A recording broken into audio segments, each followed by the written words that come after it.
Break ನಂತರ ಸುವರ್ಣ ನ್ಯೂಸ್ಗೆ ಸ್ವಾಗತ. ಯುವ ಕಾಂಗ್ರೆಸ್ ಅಧ್ಯಕ್ಷ ಸ್ಥಾನದ ಚುನಾವಣೆಯಲ್ಲಿ ಚಿತ್ರನಟಿ ರಮ್ಯಾ ಮತ ಚಲಾಯಿಸಿದರು. ಶಾಂತಿನಗರದ ಕಾಂಗ್ರೆಸ್ ಕಚೇರಿಗೆ ಆಗಮಿಸಿದ ರಮ್ಯಾ ಮತದಾನ ಮಾಡಿದರು. ಅಧ್ಯಕ್ಷ ಸ್ಥಾನಕ್ಕೆ ಒಟ್ಟು 18 ಅಭ್ಯರ್ಥಿಗಳು ಕಣದಲ್ಲಿದ್ದು, ಲಕ್ಕಿ ಸ್ಟಾರ್ ರಮ್ಯಾ ಯಾರಿಗೆ ಮತ ಹಾಕಿದ್ರು ಅನ್ನೋ ಗುಟ್ಟು ಬಿಟ್ಟುಕೊಡಲಿಲ್ಲ. ಶಾಂತಿನಗರ ವಾರ್ಡ್ನಿಂದ ಬೂತ್ ಅಧ್ಯಕ್ಷರಾಗಿ ಆಯ್ಕೆಯಾಗಿರೋ ರಮ್ಯಾ ಕೈಪಾಳ್ಯದಲ್ಲಿ ಮಿಂಚಿನ ಸಂಚಾರ ಮೂಡಿಸಿದ್ದಾರೆ.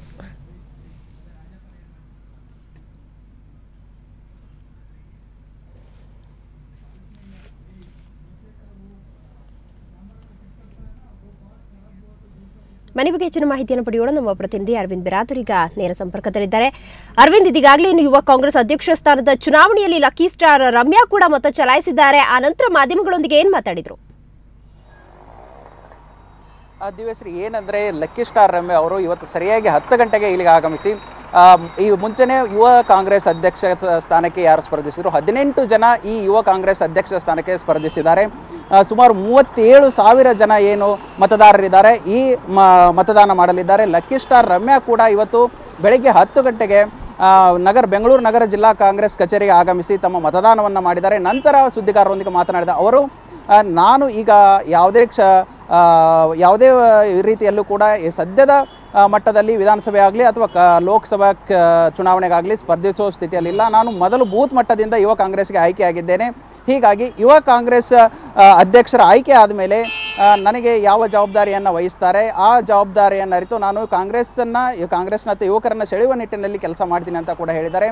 ಈ ಸದ್ಯದ ರಾಜಕೀಯ ಪರಿಸ್ಥಿತಿಯಲ್ಲಿ ಬದಲಾವಣೆ ಬೇಕಾದರೆ ಯುವಕರು ರಾಜಕೀಯದತ್ತ ಒಲವು ತೋರಬೇಕು, ಯುವಕರಿಂದಲೇ ಬದಲಾವಣೆ ಸಾಧ್ಯ ಅಂತ ಕೂಡ ಹೇಳಿದ್ದಾರೆ. ಹೀಗಾಗಿ ಇವತ್ತು ಅವರು ಏನು ವೋಟ್ ಮಾಡಿದ್ದಾರೆ, ನಂತರ ಅವರು ನಾನು ಏನು ಮುಂದಿನ ದಿನಗಳಲ್ಲಿ ಕಾಂಗ್ರೆಸ್ ಪಕ್ಷದ ಬಲವರ್ಧನೆ ಮತ್ತು ಯುವಕರನ್ನು ರಾಜಕೀಯದತ್ತ ಸೆಳೆಯುವ ನಿಟ್ಟಿನಲ್ಲಿ ಕೆಲಸ ಮಾಡ್ತೀನಿ ಅಂತ ಕೂಡ ಹೇಳಿದ್ದಾರೆ. ದಿವ್ಯಾ, ಅರವಿಂದ್, ಇನ್ನು ಉಳಿದಂತೆ ಚುನಾವಣೆ ಎಲ್ಲೆಲ್ಲಿ ನಡೀತಾ ಇದೆ, ಅದರ ಜೊತೆಗೆ ಶಾಂತಿಯುತವಾಗಿ ಮತದಾನ ನಡೀತಾ ಇದೆಯಾ ಅಂತ? ದಿವಸರಿ ಏನಂದ್ರೆ ಸುಮಾರು 18 ಜನ ರಾಜ್ಯಾದ್ಯಂತ ಈ ಯುವ ಕಾಂಗ್ರೆಸ್ ಚುನಾವಣೆ ನಡೀತಿದೆ. ಕಾಂಗ್ರೆಸ್ ಪಕ್ಷದ ಅತಿರಥ ಮಹಾರಥರ ಪುತ್ರರೇ ಅಂದ್ರೆ ಕೇಂದ್ರ ಸಚಿವ ಮಲ್ಲಿಕಾರ್ಜುನ್ ಖರ್ಗೆ ಅವರ ಪುತ್ರ ಪ್ರಿಯಾಂಕ್ ಖರ್ಗೆ ಆಗಿರ್ಬೋದು, ಮಾಜಿ ಸಚಿವ ಜಾರ್ಜ್ ಅವರ ಪುತ್ರ ರಾಣಾ ಜಾರ್ಜ್ ಆಗಿರ್ಬೋದು, ಸುಮಾರು ಜನ ಪ್ರಭಾವಿ ಮುಖಂಡರ ಮಕ್ಕಳು ಕೂಡ ಈ ಯೂತ್ ಕಾಂಗ್ರೆಸ್ ಚುನಾವಣೆಯಲ್ಲಿ ಭಾಗವಹಿಸಿದ್ದಾರೆ. 18 ಜನ ಏನು ಯೂತ್ ಕಾಂಗ್ರೆಸ್ ಅಧ್ಯಕ್ಷ ಸ್ಥಾನಕ್ಕೆ ಭಾಗವಹಿಸಿದ್ದಾರೆ. ಎಲ್ಲ ಲೋಕಸಭಾ ಕ್ಷೇತ್ರದ ವ್ಯಾಪ್ತಿಯಲ್ಲಿ ಇವತ್ತು ಚುನಾವಣೆ ನಡೀತಾ ಇದೆ. ಹೀಗಾಗಿ ಇಲ್ಲಿ ಅಂದರೆ ಬೆಂಗಳೂರು ಕೇಂದ್ರ ಲೋಕಸಭಾ ವ್ಯಾಪ್ತಿಯಲ್ಲಿ ಸುಮಾರು 4 ಮತಕ್ಷೇತ್ರಗಳಿಗೆ ಇವತ್ತು ಯೂತ್ ಕಾಂಗ್ರೆಸ್ ಅಧ್ಯಕ್ಷ ಸ್ಥಾನಕ್ಕೆ ಚುನಾವಣೆ ನಡೀತಾ ಇದೆ. ನಾಳೆ ಅಂದರೆ ಇವತ್ತು ಮತ್ತು ನಾಳೆ 2 ದಿನ ಈ ಯೂತ್ ಕಾಂಗ್ರೆಸ್ ಅಧ್ಯಕ್ಷ ಸ್ಥಾನಕ್ಕೆ ಚುನಾವಣೆ ನಡೆಯುತ್ತೆ, ಮತದಾನ ನಡೆಯುತ್ತೆ. ಹೀಗಾಗಿ ಇವತ್ತು 4 ಕ್ಷೇತ್ರಗಳಿಗೆ ಅಂದರೆ 4 ವಿಧಾನಸಭಾ ಕ್ಷೇತ್ರದ ವ್ಯಾಪ್ತಿಯಲ್ಲಿ ಯೂತ್ ಕಾಂಗ್ರೆಸ್ಗೆ ಚುನಾವಣೆ ನಡೆದಿದೆ. ನಾಳೆನೂ ಕೂಡ ಕೆಪಿಸಿಸಿ ಕಚೇರಿಯಲ್ಲಿ ಉಳಿದ 4 ಬೆಂಗಳೂರು ಕೇಂದ್ರ ಲೋಕಸಭಾ ವ್ಯಾಪ್ತಿಯ ಉಳಿದ 4 ವಿಧಾನಸಭಾ ಕ್ಷೇತ್ರಗಳೇನಿದೆ ಅದಕ್ಕೆ ಕೆಪಿಸಿಸಿ ಕಚೇರಿಯಲ್ಲಿ ನಾಳೆ ಮತದಾನ ನಡೆಯಲಿದೆ. ದಿವ್ಯಾ, ಓಕೆ ಅರವಿಂದ್, ನಿಮ್ಮೆಲ್ಲ ಮಾಹಿತಿಗಾಗಿ ಧನ್ಯವಾದ. ಯುವಕರು ಹೆಚ್ಚಿನ ಸಂಖ್ಯೆಯಲ್ಲಿ ರಾಜಕೀಯ ಪ್ರವೇಶಿಸಬೇಕು, ಯುವಕರಿಂದ ಮಾತ್ರ ಬದಲಾವಣೆ ಸಾಧ್ಯ. ಇದು ಲಕ್ಕಿ ಸ್ಟಾರ್ ರಮ್ಯಾರ ಸ್ಪಷ್ಟ ರೂಢಿ. ಯೂತ್ ಕಾಂಗ್ರೆಸ್ ಚುನಾವಣೆಯಲ್ಲಿ ಮತ ಚಲಾಯಿಸಿದ ಬಳಿಕ ಸುವರ್ಣ ನ್ಯೂಸ್ ಜೊತೆ ಮಾತನಾಡಿದ ರಮ್ಯಾ, ಇಂದಿನ ರಾಜಕೀಯ ಸ್ಥಿತಿ ಕಂಡು ಜನತೆ ಅಸಹ್ಯಗೊಂಡಿದ್ದಾರೆ. ಯುವಕರಿಂದ ಮಾತ್ರ ಇದನ್ನ ಹೋಗಲಾಡಿಸೋದು ಸಾಧ್ಯ ಅಂದ್ರು.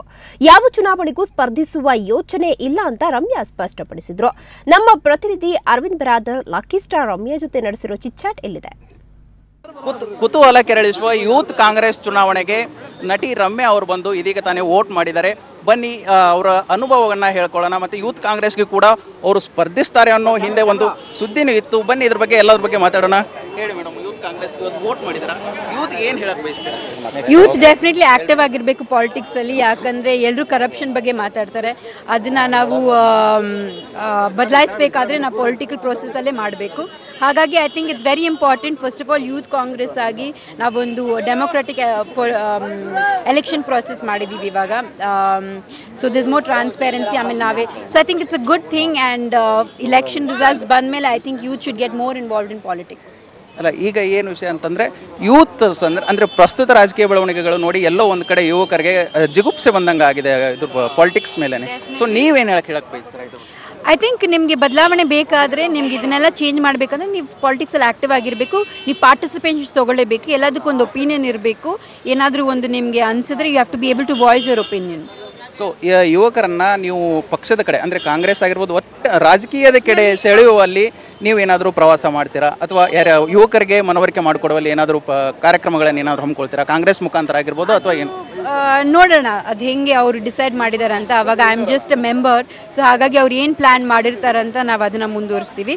But definitely youth should get involve in politics. ನಮ್ಮ ಪಾರ್ಟಿ ಅಂತಲ್ಲ, anything in any form of way that they want to should definitely be involve in politics. ಅದು ತುಂಬಾನೇ ಮುಖ್ಯ. Because if you want change for the future you have to be involve in politics. Ramya ಅವರ ಮುಂದಿನ ಗುರಿ results ಬರಲಿ, ಆಮೇಲೆ ನಾವು ಮುಂದೆ ಏನು ಮಾಡಬೇಕಂತ ಎಲ್ಲರೂ ಸೇರಿ ಕೂತ್ಕೊಂಡು ಮಾತಾಡಿ ಆಮೇಲೆ will plan what is going to be a plan for Youth Congress. ಅಂದ್ರೆ ಈಗ ನೀವೇ ಯೂತ್ ಕಾಂಗ್ರೆಸ್ ಸ್ಪರ್ಧಿಸ್ತೀರೇನೋ ಅಂತ ಒಂದು ರೂಮರ್ ಕೂಡ ಇತ್ತು. ನೀವೇ ಹೇಳಿದ್ರೆ that was a rumor, but I was not going to stand. ಇತ್ತು. ಸೊ ತಾವು ಯಾಕೆ ಹಿಂದೆ ಸರದ್ರಿ? ಯಾಕಂದ್ರೆ ನಾನು ಮೊದಲೇ ಹೆಜ್ಜೆ ಇಟ್ಟಿದ್ದೀನಪ್ಪ. ನಂಗೆ ಕಲಿಯಕ್ಕೆ ತುಂಬ ಇದೆ, ಪ್ಲಸ್ ಒಂದು ಸಿನಿಮಾ ಕೂಡ ಮಾಡ್ತಾ ಇದ್ದೀನಿ. ನಂಗೆ ದುಡ್ಡು ಜವಾಬ್ದಾರಿ ಕೊಟ್ಟು ನಾನು ಏನು ಮಾಡ್ಬೇಕಂದ್ರೆ ಗೊತ್ತಾಗಲ್ಲ. ಕಲಿಯಕ್ಕೆ ತುಂಬ ಇದೆ, ಕೆಲಸ ಇನ್ನೂ ಸ್ಟಾರ್ಟ್ ಮಾಡಲ್ಲ. ಕೆಲಸ ಸ್ಟಾರ್ಟ್ ಮಾಡಬೇಕು, ಅದಾದಮೇಲೆ ಕಲಿತು ಆಮೇಲೆ we can think about the next step. It's my first step. Let me start from zero, then go up. ಅಂದ್ರೆ ಇನ್ನು 20 ತಿಂಗಳಲ್ಲಿ ಮತ್ತೆ ಅಸೆಂಬ್ಲಿ ಚುನಾವಣೆ ಬರುತ್ತೆ. ಸೊ ಅಸೆಂಬ್ಲಿ ಅಥವಾ ಲೋಕಸಭೆಗೆ ಏನಾದರೂ ಸ್ಪರ್ಧಿಸ್ತೀರಾ? Let's see, I have not thought about it yet. So ಇದಿಷ್ಟು ರಮ್ಯಾ ಅವರ ಮನದಾಳದ ಮಾತಾಗಿತ್ತು. ಯಾವುದೇ ಕಾರಣಕ್ಕೂ ಕೂಡ ಯುವಕರು ರಾಜಕೀಯಕ್ಕೆ ಬರಬೇಕು, ಯುವಕರಿಂದ ಮಾತ್ರ ಬದಲಾವಣೆ ಸಾಧ್ಯ ಅಂತ ಅನ್ನೋದನ್ನ ರಮ್ಯಾ ಹೇಳಿದ್ದಾರೆ. ಕ್ಯಾಮರಾ ಪರ್ಸನ್ ವೆಂಕಟೇಶ್ ಜೊತೆ ಅರವಿಂದ್ ಬಿರಾದಾರ್, ಸುವರ್ಣ ನ್ಯೂಸ್ 24/7 ಬೆಂಗಳೂರು.